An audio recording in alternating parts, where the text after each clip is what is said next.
있습니다. 너희가 성경에서 영생을 얻는 줄 생각하고 성경을 상고하거니와 이 성경이 곧 내게 대하여 증거하는 것이로라.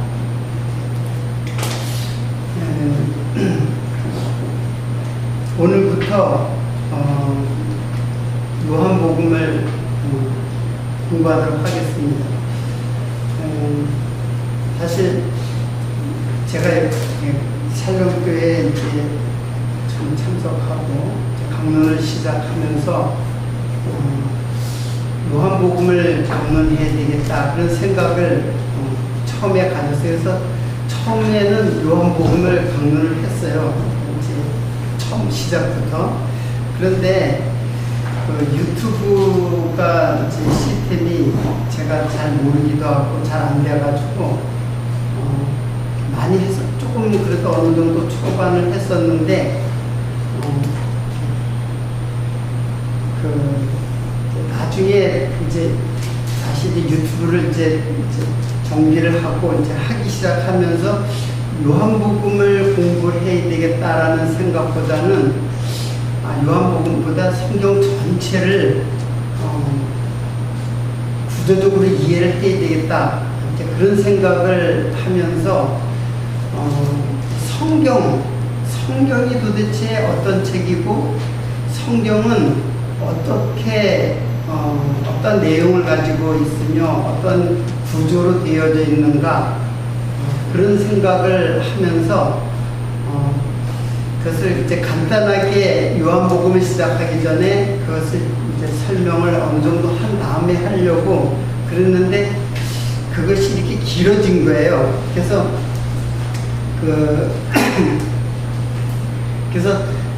구약을 좀 이해를 좀 해야 되겠다 하는 생각에서 구약을 조금 이제 공부를 하고 그리고 복음서 그리고 서신서를 크게 이제 설명을 한 다음에 그 다음에 이제 요한복음을 해야 되겠다 그런 생각을 했는데 항상 이제 제 생각은 어디까지나 제 생각일 뿐이고 자꾸 이제 그 성경 전체에 대한 구조를 조금 디테일하게 자세하게 들어가고 요한복음을 해야 되겠다 그런 생각을 했어요. 그런데 지금은 그 생각보다는 성경 전체를 자꾸 이렇게 크게 그리고 쪼개서 이렇게 설명을 이제 하려고 하면서 제가 이제 설명의 요지가 이제 성경의 전체의 구조가 복음서와 율법서와 그리고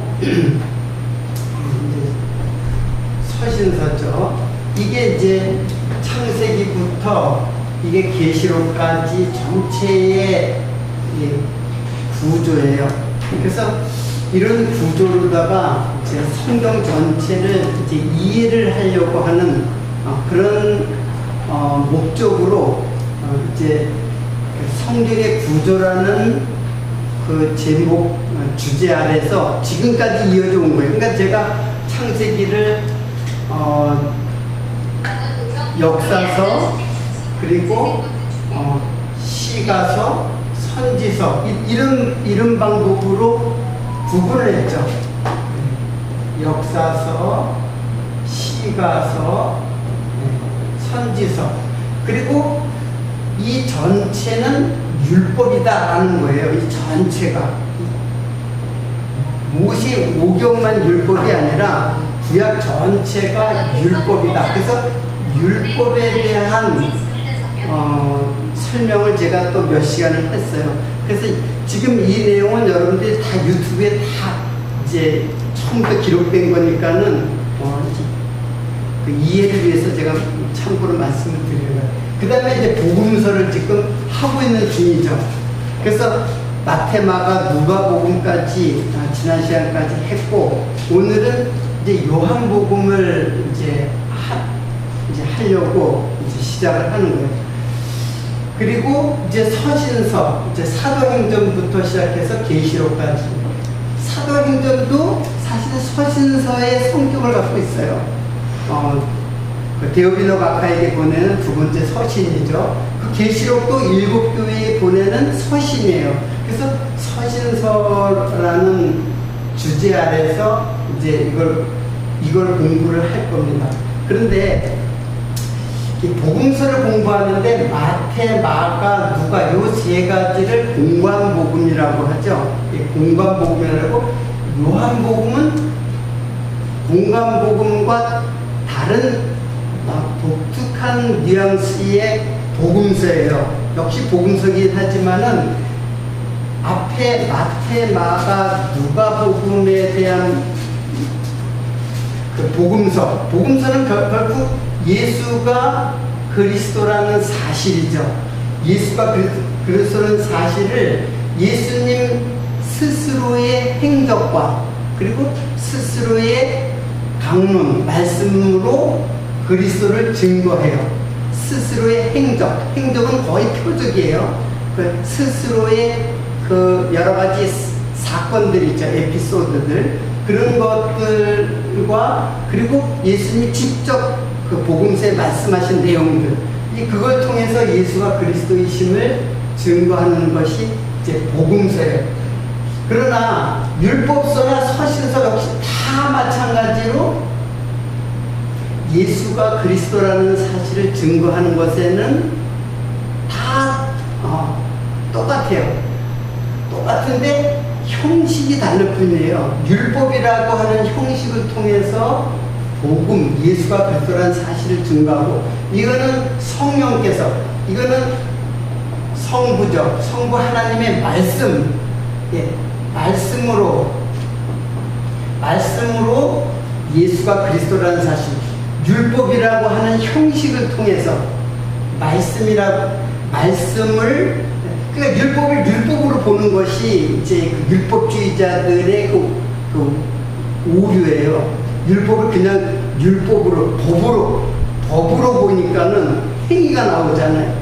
그런데 이것은 하나님의 말씀에 무엇을 알려주려고 하는, 즉 그리스도를 증거하려고 하는 하나님의 말씀이에요. 그리고 이거는 성자 예수님이죠. 성자 예수님. 그리고 여기서는 또 성령 하나님께서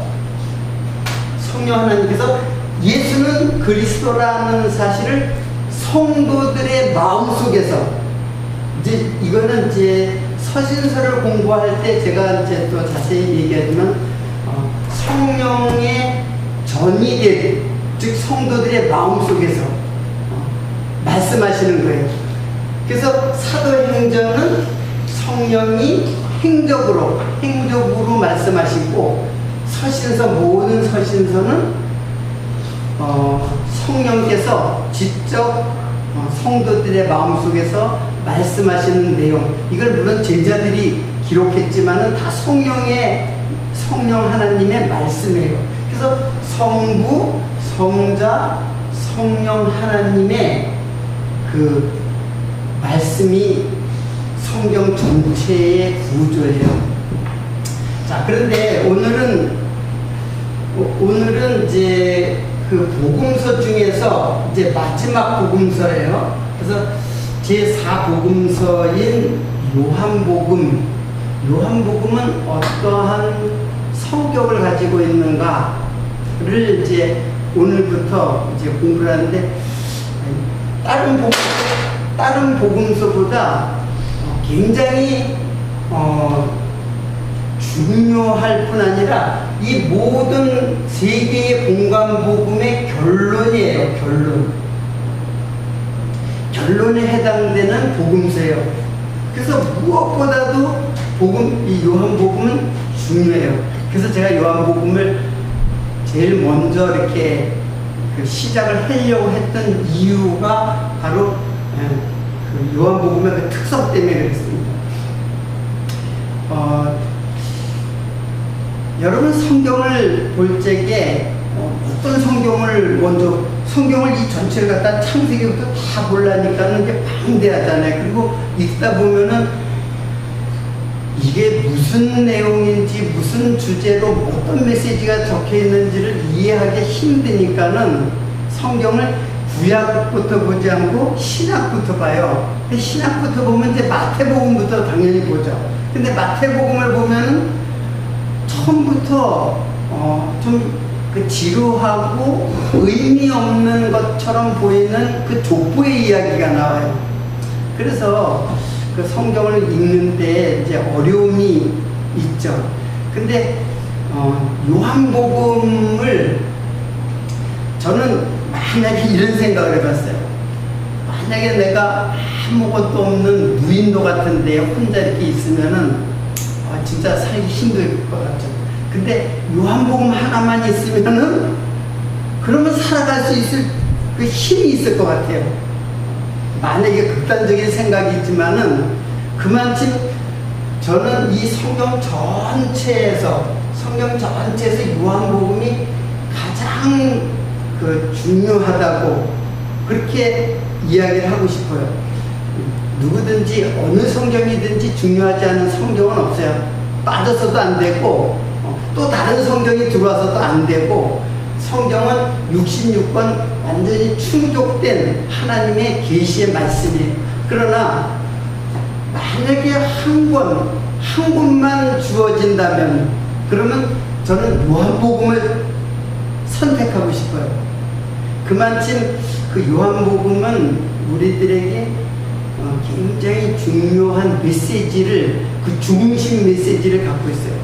완벽한 그 구조와 그리고 완벽한 그 내용의 그 논리성 이런 것들을 담고 있기 때문에 그 예수님의 행적 속에 담고 있기 때문에 그렇습니다. 그리고 마태, 마가, 누가복음에 없는 내용들이 많아요. 여러분 이제 읽어보면 알겠지만 마태, 마가, 누가복음에는 없는 내용들이 상당히 많아요. 그런 것들이 이제 그 요한복음의 그 독특한 이제 특성인데 물론 마태복음, 마가복음, 누가복음은 공부를 했다시피 나름대로의 그 특성을 갖고 있어요. 그 특성을 갖고 있다는 것은 어떤 역할을 한다는 뜻이에요. 예수가 그리스도라는 사실을 증거하는데 어떤 역할을 한다는 뜻이에요. 역시 요한복음도 예수가 그리스도라는 사실을 증거하는데 독특한 역할을 하죠. 그런데 요 내용은 땅을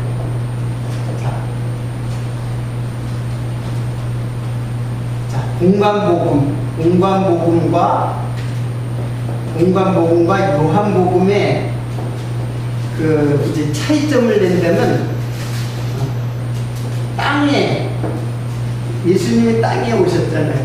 그 땅의 그 존재를 하늘적 존재로 이해시키기 위하여 땅에 치중되어 있어요. 그래서 이렇게 보면 다 땅에 이렇게 그러니까 이거는 역사적 사건의 그 중심이 이제 기울어져 있어요.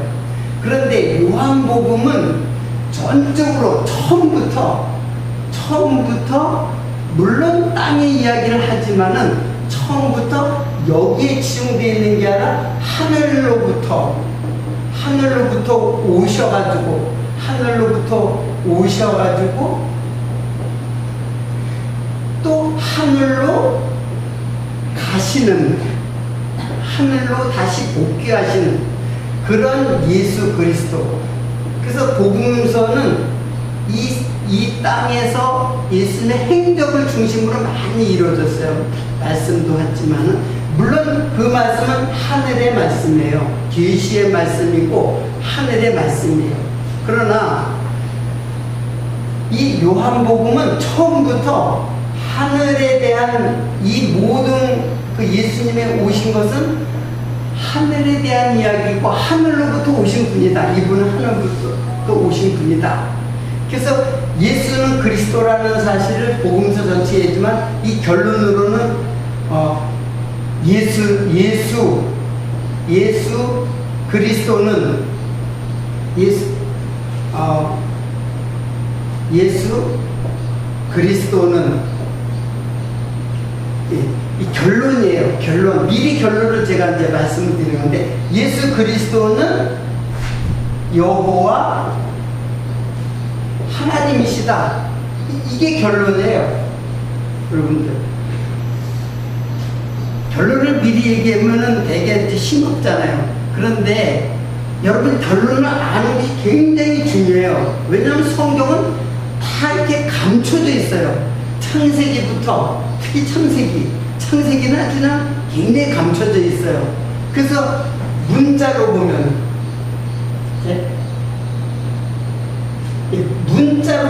거의 하나님의 메시지를 이해를 못해요.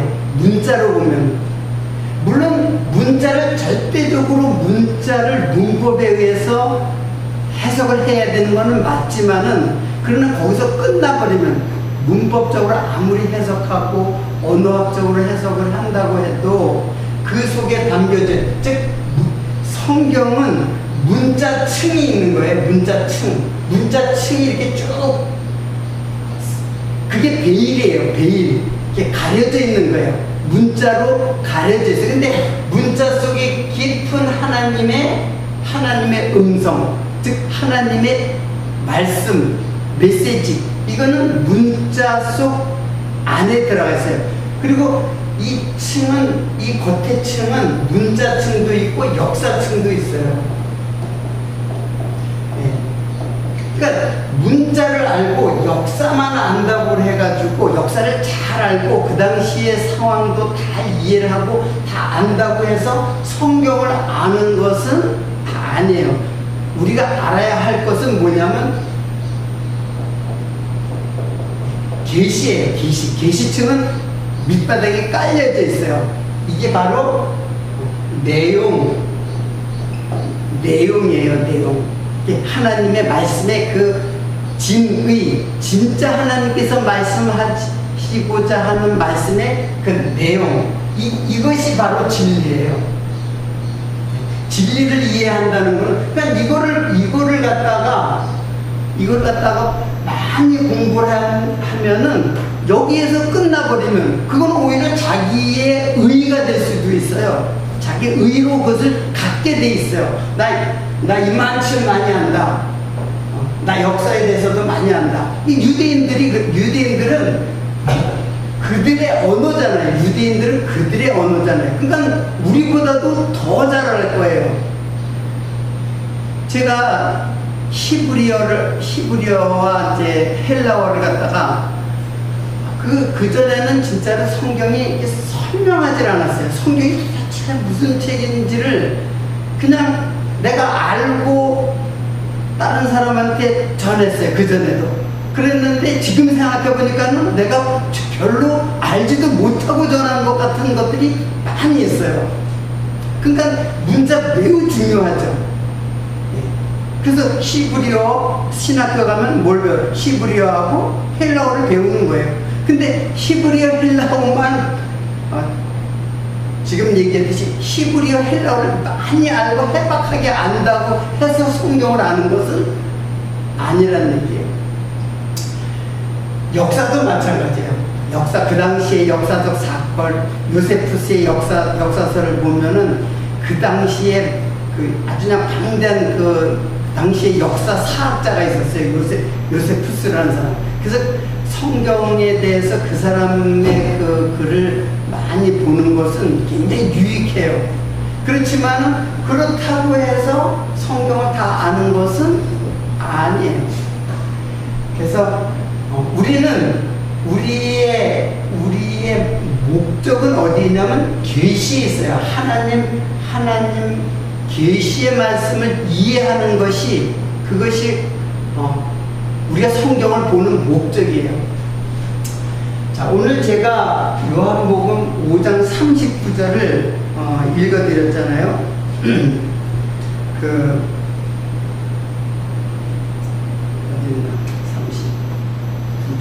너희가 성경에서, 여기서 성경이라고 할 때는 구약을 얘기하죠. 왜냐하면 이건 예수님이 직접 말씀하신 거예요. 그건 예수님이 신약은 예수님이 돌아가신 다음부터 기록된 거잖아요. 그러니까는 이때 성경은 구약을 말하는 거예요. 특히 모세 오경을 지칭하는 거예요.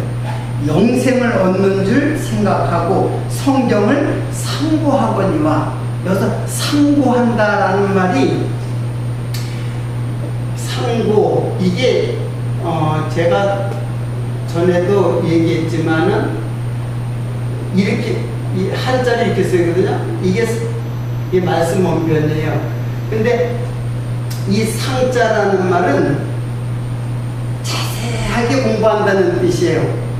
자세하게 공부한다. 상세하다 그런 말이죠. 그때 이 상자를 쓰거든요. 근데 이걸 잘 보세요. 상자가 말씀 원변에 뭐가 들어가 있어요? 이게 뭐예요? 양이죠, 양. 예, 말씀과 양으로 이렇게, 이게 이렇게 이제 합쳐진 이제 한자잖아요.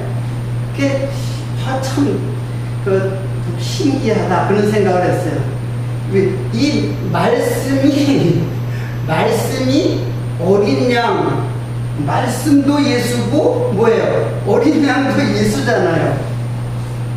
그러니까 자세히 보면은 이렇게 보인단 말이에요. 말씀이 바로 어린 양으로 죽으신 예수를 증거하는 거로구나. 이제 그런 생각이 들어요. 이거는 사이드예요. 이거는 뭐 신학적 이제 해석이 아니에요. 그냥 나름대로. 왜냐하면 한자어는 그 상형 문자거든요. 물체의 모양을 보고 글자를 만들었어요. 근데 이집트 문자가 상형 문자예요. 우리나라 말은 표음 문자라 하잖아요. 표의 문자가 아니라 표음 문자라 그러잖아요. 근데 그 한자어는 굉장히 그 의미가 굉장히 심상치가 않은 그런 글자들이 많이 있어요. 제가 나중에 시간 나면 이제 그런 거 몇 가지 소개해주면 참 신기한데, 이 상고한다는 말은 헤라 말로 에류나오는 어떤 뜻이냐면 찾다라는 뜻이에요. 찾다. 상고하다라는 자세히 자세하게 생각하고 본다 그런 뜻이잖아요. 근데 그 뜻은 뭐냐면 찾다예요. 찾다, 관찰하다 그런 뜻이 있어요. 자, 그러니까는 성경을 우리가 요한복음 이제 5장 39절에 보면 너희들이 성경에서 영생이 있는 줄 알고 성경을 상고하거니와 이 성경은 곧 내게 대하여 증거하는 것이다. 그러니까 굉장히 깊이 찾아봐야 돼요. 왜 찾겠어요? 찾는 거 왜 찾겠어요? 예? 야, 감춰둔 거 찾아봐. 그러면 감췄다는 말이 전제된 말이잖아요. 찾는다는 말은 감춰졌다는 말이 전제된 말이잖아요. 그러니까 성경은 다 뭐예요? 감춰져 있어요. 요걸로다가 이 겉에도 다 쌓여져 있어요. 그러니까 그냥 이것만 보고는 이것을 알 수가 없는 거예요. 다 그러니까는 자세히 연구하고 찾아야 돼요. 요거를 한번 여러분 한번 찾아보세요. 제가 이거 지우는 동안.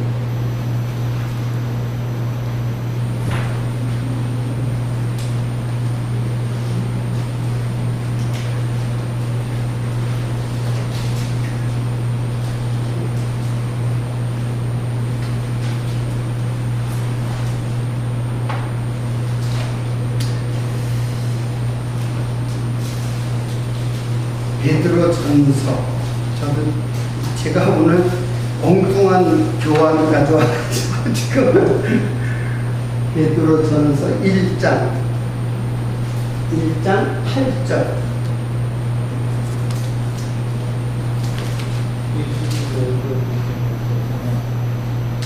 자, 제가 좀 1장 8절부터 조금 몇 절을 12절까지인데 한번 보겠습니다. 예수를 너희가 보지 못하였으나, 이제 신약의 성도들, 우리들도 마찬가지 예수를 본 적이 없죠. 제가 설명하면서 요걸 읽어드릴게요. 사랑하는도다. 그러니까 우리 성도들은 예수를 어떻게 해요? 다 사랑하는 자죠.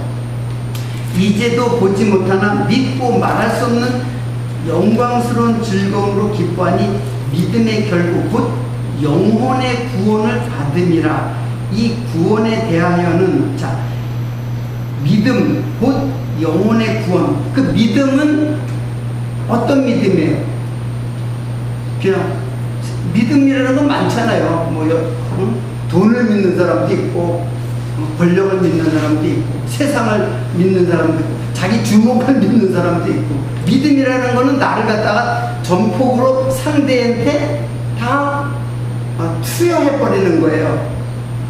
자, 그러니까는 믿음이라는 거는 상대가 있는 거죠. 그렇지 않아요? 믿음의 설명을 하려는 건 아니지만 잠시 생각해보면 믿음은 상대가 있는 거예요. 그러니까 상대를 믿는 거죠. 근데 예수를 믿는 거예요. 그러니까 내가 예수를 어떻게 해요? 믿는 거죠. 근데 성경에서 믿음이라고 하는 거는 이게 자동사가 아니라 타동사예요. 사역동사란 말이에요. 그러니까는 예수의 믿음이 원래 있어요. 예수님의 믿음이 원래 있는 거예요. 믿음 자체가 내가 갖고 있는 것이 아니라 예수의 믿음이 있어요. 그래서 예수의 믿음이 이게 나한테 이게 지금 내가 믿는다고 하는 이 개념이 아니라 예수의 믿음이 나에게 오는 거예요. 예수의 믿음을 나에게 주신 거예요. 예수님이 나에게 주신 거예요. 뭘로? 선물로 믿음을 주신 거예요. 그러니까 그 믿음을 선물을 받은 것이 믿음으로 나타나는 것 뿐이에요. 그러니까 내가 믿는 것 같지만 사실은 예수님의 믿음을 나한테 주었기 때문에 그 믿음으로 믿는 거예요. 그러니까 내가 믿는다. 믿습니다. 그렇게 한다고 해서 믿음이 와지는 게 아니에요. 전 기도원에 가가지고, 저도 뭐 그런 적이 있지만, 기도원에 가서 밤새도록 믿습니다. 믿어지지 않으니까 그러는 거예요. 그걸 오히려. 믿어지지 않으니까 그렇게 애를 쓰는 거예요. 믿음은 그냥 오는 거라니까요. 와지면은 믿지 않으면 안 되게끔 되어져 있어요. 그러니까 믿음 강요하는 것도 아니고 믿음은 자연스러운 거예요. 자녀가 부모를 갖다가 자연스럽게 의뢰하고 전적으로 의뢰하고 믿듯이 그렇게 된단 말이에요. 그러니까는 근데 그 믿음은 그 예수의 믿음인데 예수에 대하여 알아야 믿음이 생기는 거지. 그냥 믿으면 내가 믿는단 말이에요. 내 생각과 내 뜻과 내 의지로 열심히 믿어요. 열심히 봉사하고 교회에서 헌금도 열심히 내고. 그러나 그것은 어디까지나 내 믿음이었어요. 이게 바로 유대인들의 믿음이에요. 유대인들이 하나님을 그렇게 믿은 거예요. 자기의 믿음을. 그래서 그걸 갖다가 예수님께서 그거 믿음 아니다. 그건 네 의다. 그건 하나님에 대한 믿음이 아니다. 그걸 알려주는 거예요, 예수님께서. 자, 보기를 조금 더 지금 이제 보고, 이제 어디 갔나? 바람에 날아갔나? 베드로전서. 자, 믿음의 결국. 자, 그래서 믿음의 결국. 그 믿음을 가지게 되면은 영혼의 구원이라는 거예요. 영혼의 구원. 그러니까는 구원은 역시 예수 그리스도죠. 구원에 대한 말씀, 구원을 받음이라. 이 구원에 대하여는, 즉 예수에 대하여는 이라는 것과 똑같아요. 너희에게 임할 은혜를 예언하던 선지자들이 연구하고 부지런히 살펴서, 자, 선지자들이 연구하고 부지런히 살폈다. 그러니까 구약의 선지자들이 그냥 갑자기 하나님께서 음성을 떨어뜨린 게 아니에요. 구약의 선지자들, 물론 모세가 구약을 기록하기 전에는 하나님께서 직접 계시의 말씀을 알려주셨겠죠.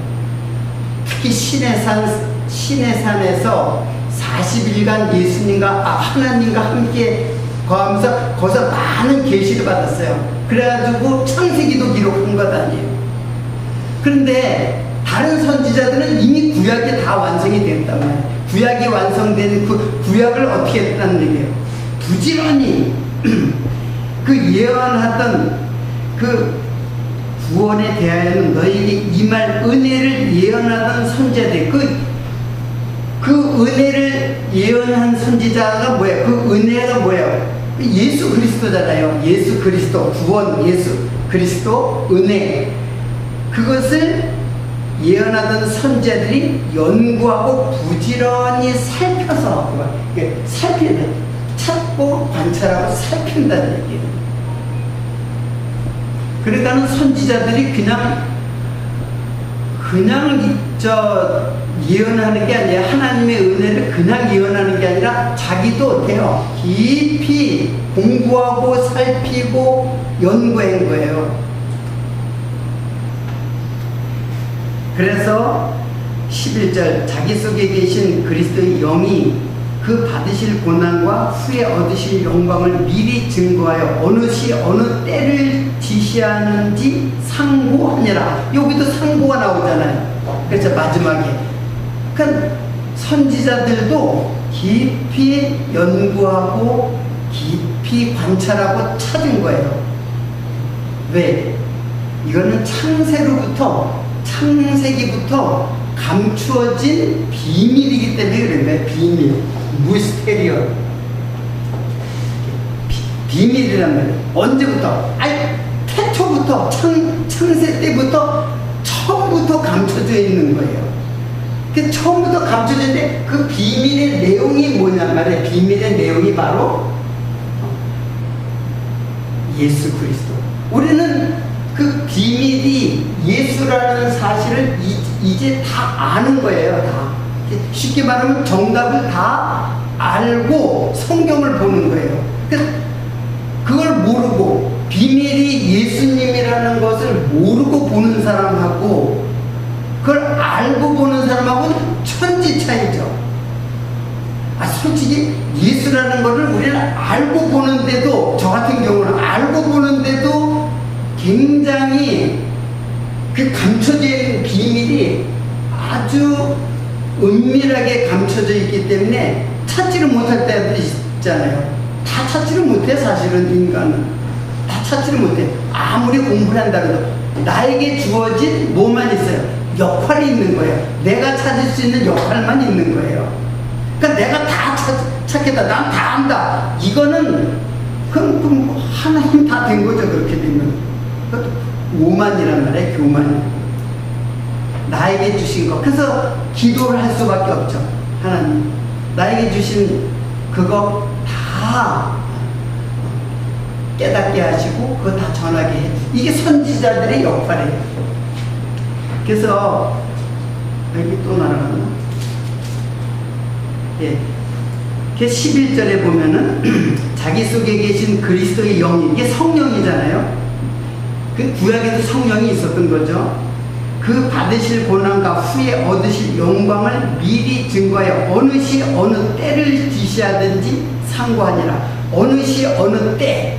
지금 모든 비밀은 때를 아는 거예요. 때. 이때 시간이잖아요. 이 시간. 언제, 어느 시, 어느 때, 이게 비밀이에요. 언제, 어느 때. 근데 오늘 요한복음 이제 공부하면 알겠지만은, 요한복음에는 크게 두 부류를 나눴어요. 서론이 있고 결론이 있고 그리고 크게 두 개로 나눠져 있어요. 이거는 다음 시간에 공부할 거지만 잠깐 표현하면 이거는 표적이 기록되어 있어요. 표적이 몇 개냐면 7개가 기록되어 있어요. 7개의 표적이 기록되어 있어요. 그리고 이쪽에는 하나님의 영광이 기록되어 있어요. 근데 하나님의 영광이 뭐냐면 예수 그리스도의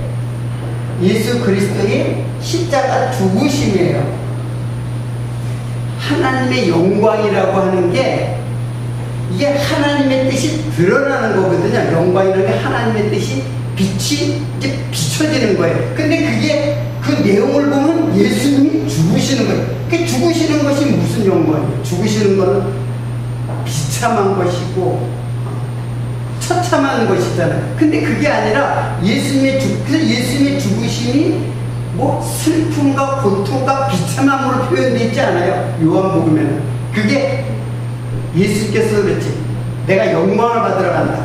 이게 예수님 죽으러 간다는 뜻이에요. 근데 그 때를 이 7가지 표적은 다 때예요. 그 때는 뭐냐면 바로 예수님의 무슨 때?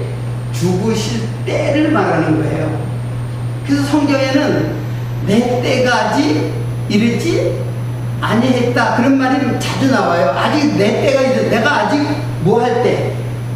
죽을 때가 아직 이르지 아니했다. 내가 영광 받을 때가 아직 아니다. 그런 얘기를 계속해요. 그리고 마지막에는 이제 내 때가 왔다 그래요. 죽으실 때.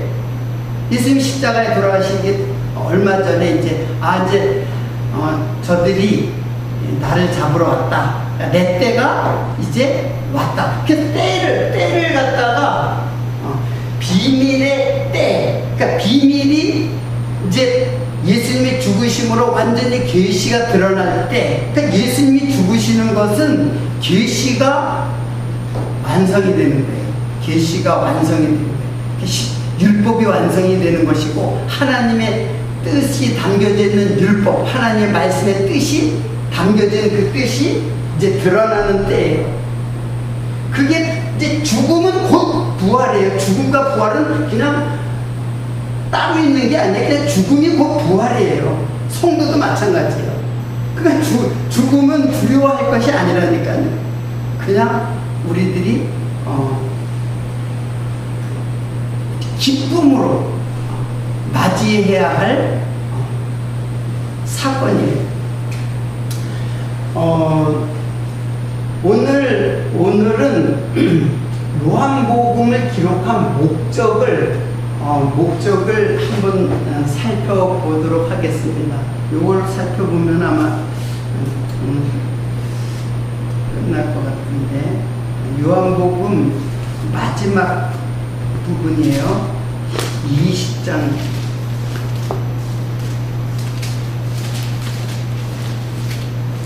요한복음 20장 30절과 31절입니다. 자, 요거는 요한복음을 기록한 목적이에요. 자, 30절 다 보시면은 예수께서 제자들에게 이 책에 기록되지 아니한 다른 표적도 많이 행하였으나 오직 이것을 기록하면 너희로 예수께서 하나님의 아들 그리스도심을 믿게 하려 하며 또 믿고 그 이름을 힘입어 생명을 얻게 하려 함이니라. 그러니까는 여기에 요한복음에 뭐가 기록됐다는 이제 요한복음을 기록한 것은 예수가 하나님의 아들 그리스도라는 사실을 믿고, 그리고 그것을 힘입어서, 그 믿음을 힘입어서 영생을 얻게 하려 합니다. 이렇게 얘기를 했잖아요. 그런데 바로 30절은 요한복음에 무엇이 기록되어 있는가가 이제 나온 거예요. 그걸 기록한 것은 그랬잖아요. 예수께서 제자들 앞에서 이 책이 기록되지 아니한 다른 책 표적도 많이 행하였으나, 그러니까 이 책, 지금 요한복음이에요. 이 책이 기록되지 아니한, 그러니까 예수님의 표적이 7개만 있는 것은 아니죠. 많은 표적이 많이 행했단 말이에요. 근데 요한복음에는 몇 개만 기록됐어요. 7개만 기록됐어요. 여기 7이라고 하는 게 그래서 제가 의미심장하게 우리가 이해를 해야 된대. 단지 7개만 기록했다. 그는 숫자를 말하는 것이 아니라 7이라는 거는 전체예요. 전체. 완전 전체. 그래서 모든 표적이 이제 7개가 쭉 나오는데 그 7개를 이제 요한복음 할 때 이제 그거 좀 살펴보도록 할 거예요. 그래서 표적의 체계예요. 그래서 첫 번째 부분은 요한복음의 앞부분은 표적이 7개가 쭉 나와요. 그리고 이제 마리아에게서 이제 향유로 기름 부음하고 이제 장사를 준비하면서 쭉 죽음을 향해서 가면서 마지막에 죽고 이제 베드로와 제자들에게 이제 부탁하고 이제 요한복음이 끝나요. 물론 이 서론도 굉장히 중요한데, 그러니까 요한복음의 구조는 이렇게 돼 있어요. 간단하게 서론, 7개 표적, 그 표적은 예수의 죽으심을 향해서 걸어가는 그 행적들이 쭉 나오고, 그리고 이제 결론 제자들에게 부탁하는 말씀.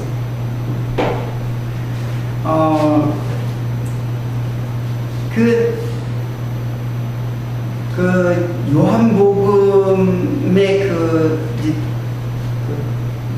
1장 1절부터 5절, 이게 이제 이제 서론에 이제 해당하는 요 부분.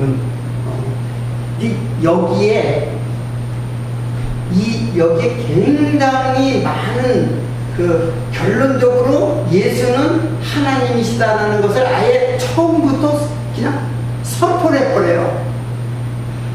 예수는 하나님의 아들이라고 하는 그 아들이라는 개념을 여러분들이 이해를 이제 해야 되고, 그리고 아까 성부, 성자, 성령 세 분이 있는 게 아니라 그분이 성부, 성자, 성령이 한 분이에요. 한 분. 그러니까 아들이라고 하는 개념을 우리들이 이제 이해를 해야 될 아주 중요한. 그러니까는 그 앞에 있는 복음서들, 공관복음은